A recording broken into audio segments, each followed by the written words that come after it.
మన ఇండియన్స్కున్న అలవాటు ఏంటంటే ఎక్కడున్నా మన సాంప్రదాయాలను మాత్రం వదిలిపెట్టాం. ఆషాఢం వచ్చిందా గోరింటాకు ఎక్కడుందా అని తడుముకుంటాం. దొరికిందా వదిలిపెట్టాం. గోరింటాకు వెళ్ళాను, తెచ్చాను.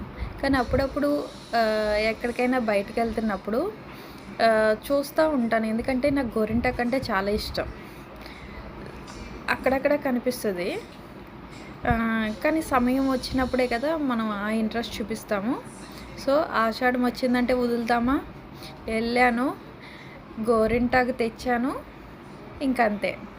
నెక్స్ట్ ఏముంటుంది? మంచిగా చింతపండు, టీ పొడి అన్నీ వేసి మెత్తగా పేస్ట్ చేసా. చూసారా చేతులు కూడా ఎంత రెడ్గా వచ్చినాయో. ఇంకేముంది, గోరింటాకు ఏం డిజైన్స్ పెట్టుకోవాలా, ఎలా పండుద్దా, ఇదే థాట్. చూడండి పెట్టుకుంటున్నాను. చందమామ తప్ప ఇంకేమొస్తాయి మనకి? ఫస్ట్ ఆ చందమామతోటే స్టార్ట్ చేస్తాం మనం. నెక్స్ట్ ఇంకిలా. కానీ ఎప్పుడు నేను ఇంతలా పెట్టుకోలేదు, ఇదే ఫస్ట్ టైం.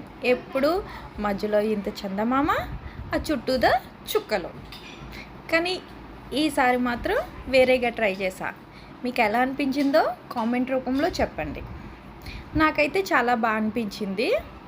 ఇంకా ఎలా పండుద్దా అని వెయిట్ చేస్తాం కదా, అదే ఇప్పుడు మీరు చూస్తున్నారు. చూసారా చాలా బాగా పండింది.